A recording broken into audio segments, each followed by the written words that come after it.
So hi at welcome muli dito sa ating channel. Ito na mga tol, One Piece Chapter 1109 spoiler. Talagang patindi nga ng patindi ang mga nangyayari sa Egghead Island. Meron na naman ng mga darating at talagang hindi nga natin akalaing mangyayari ito. So syempre bago tayo magsimula, huwag kalimutang mag-subscribe at ilike ang video ito bilang suporta sa ating channel. So One Piece Chapter 1109 at bali wala pa nga tayong title as of now. At bali ayun, magkakaroon nga raw muli tayo ng mini story. I think ito nga yung nakikita natin sa cover page. At dito nga raw sa chapter na to, makikita natin ang Wano Kuni, kung saan ang Onigashima nga lumulubog sa dagat na parang Titanic.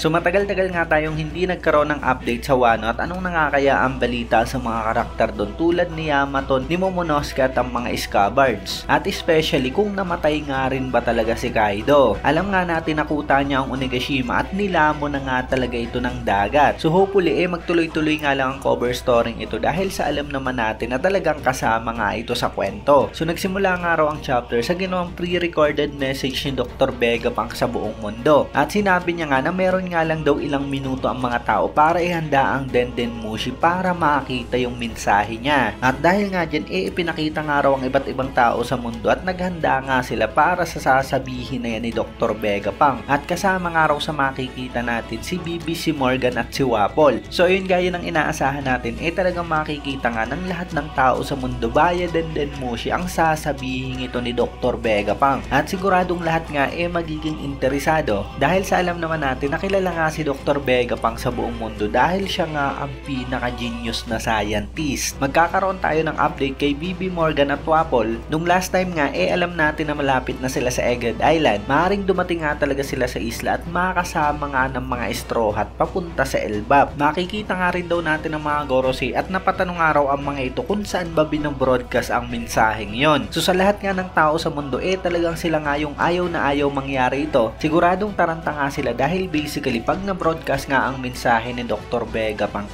bilang na nga yung araw nila para mamuno sa mundo. Anyway, eto na, cut na nga muli sa Egghead Island kung saan nagpapatuloy nga ang napakatinding laban. Matatandaan sa nakarang chapter na nag-2v1 na nga ang laban. Hinawakan na nga ng sabay ng Giant Luffy si Admiral Kizaru at ang Gorosei na si Saturn. Nakita nga natin yung matinding galit sa mata ni Luffy dahil sa mga nangyari kay Dr. Vegapunk at sinabi niya nga na talagang hindi niya bibitawan ng dalawa. At nakita nga natin na mula sa ataking yun ni Luffy talagang duguan si Kizaru. Pero dito nga sa spoiler sinasabing nagawa pa nga rin daw makaatake ng Admiral in multiple ways. So hindi pa nga malinaw kung paano siya nakaatake pero talagang pumapalag nga siya kay Luffy. Pero yung mga atake ngang yun na binitawan ni Kizaru talagang inilagan lamang ni Luffy. At kasabay nga raw niyan talagang nagtataka si Luffy kung bakit ba hindi nagkakaroon ng damage si Saturn. So alam na nga nating lahat ito at talagang magtataka nga yang si Luffy dahil sa balot na nga lagi ng haki yung mga atake niya sa Gear 5. Pero talagang napakatindi nga ng regeneration ability ni Saturn dahil sandali pa nga lang at wala na uli siyang damage. At sa mga puntong araw na yan hawak pa nga rin daw ni Luffy si Saturn at si Kizaru. Kaya ginamit niya nga ang ataking Dawn Symbols, pinompiang niya nga ang dalawa at itinapon nga ang mga ito.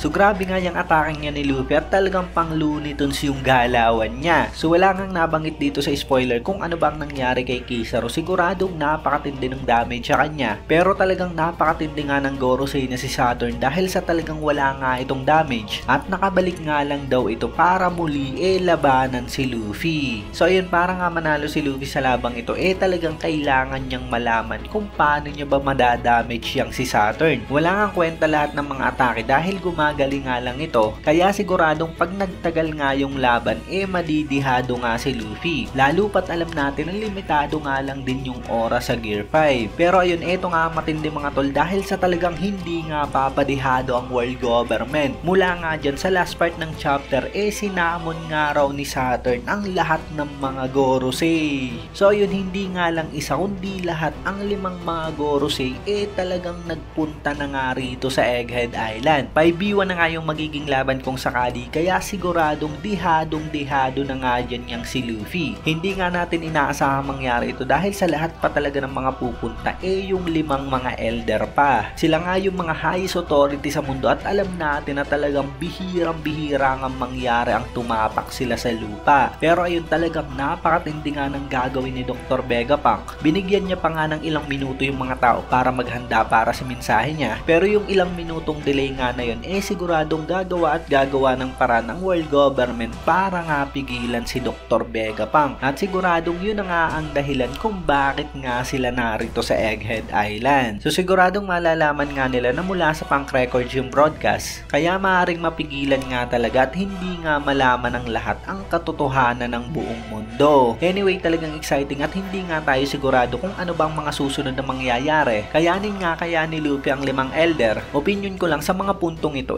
talagang kailangan niya na ngang tumakas. Hindi pa nga ito ang final war para talagang harapin ni Luffy ang 5 mga Gorosei at siguradong makakaharap niya nga muli ang mga ito sa pagtatapos ng kwento. Kaya ayun, maaaring talagang nalalapit na nga tayo sa Elbap arc. So comment down below na lamang kung ano bang reaction nyo sa chapter na to. Meron nga tayong break next week kaya 2 linggo yung hihintay natin para sa kasunod na chapter. At yun, kung nagustuhan nyo nga, huwag nyo sana kalimutan mag-iwan ng like dahil napakalaking tulong na yan para sa ating channel. Maraming salamat sa inyong panunod at mag-iingat kayo palagi.